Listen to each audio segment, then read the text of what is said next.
Welcome to Be Inspired, your ultimate resource for finding inspiration, so we as a collective can live consciously and creatively in a rapidly changing world. I'm your host, Francesca, mentor, facilitator, and Mari practitioner. In our last episode, or I think it was maybe 2 episodes ago, we talked about workplace challenges and how creativity can help you navigate those difficulties. Well, today we're taking it one step further, and we're going to talk about how to rebuild confidence after workplace struggles.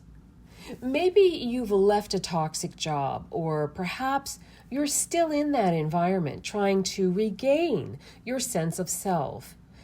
The impact of workplace challenges can linger, affecting our confidence, our creativity, and even our belief in ourselves. But here's the good news. You can heal, rebuild, and step into an even more empowered version of yourself.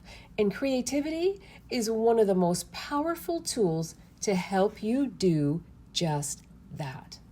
So let's dive in and talk about the emotional impact of workplace challenges. When you experience conflict at work, whether it's bullying or exclusion, the emotional toll can be significant, and you might feel self-doubt, questioning your abilities or your worth. You might feel fear, worried about how others perceive you or if you'll experience the same issues in the future.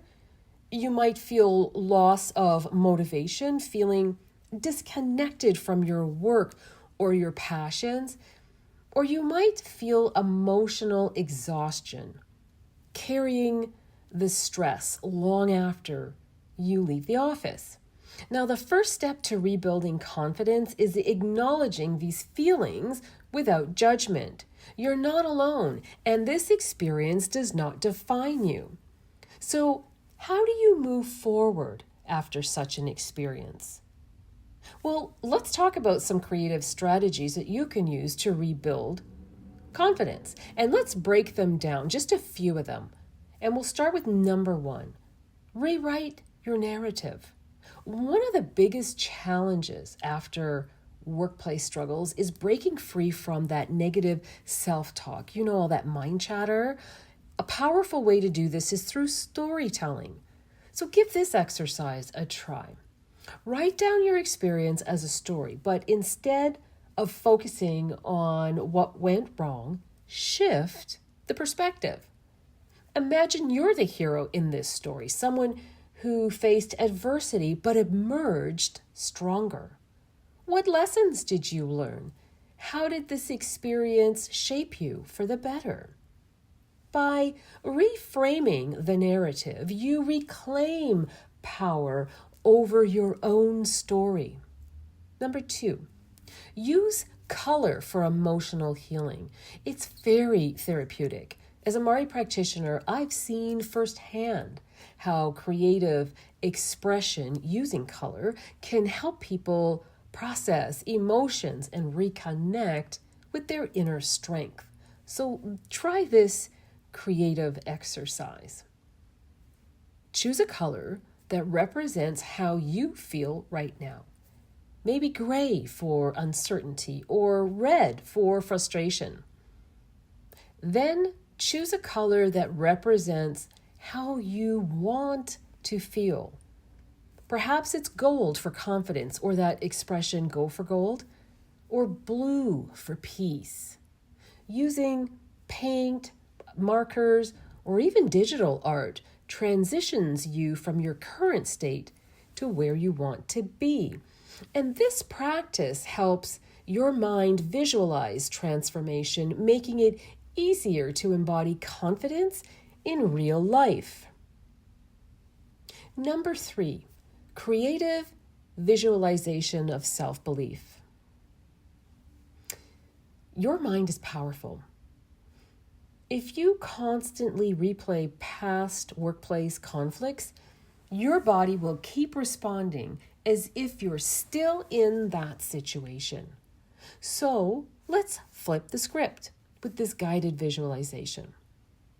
Close your eyes and take a deep breath.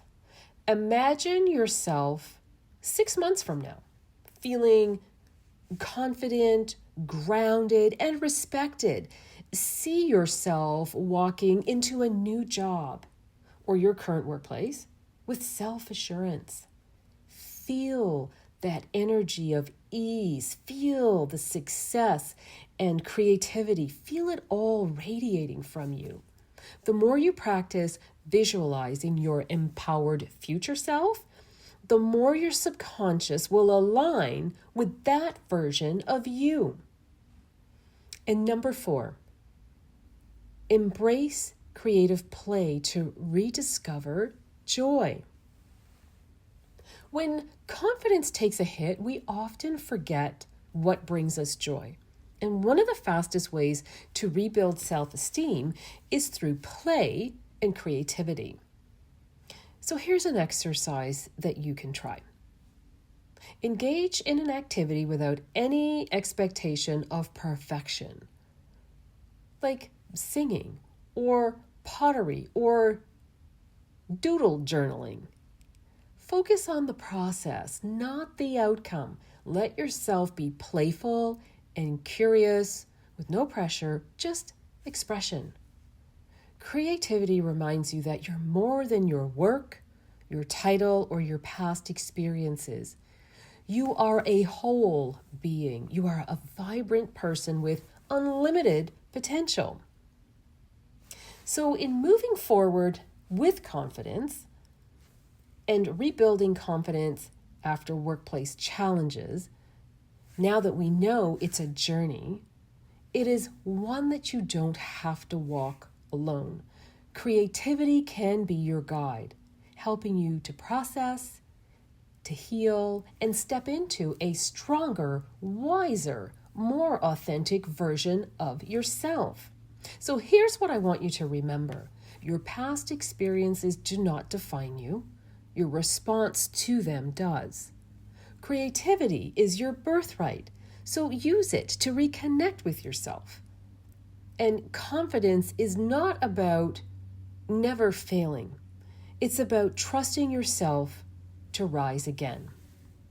So with some closing thoughts as we wrap up this episode, if today's episode did resonate with you, I'd love to hear from you and how you use creativity for self-expression.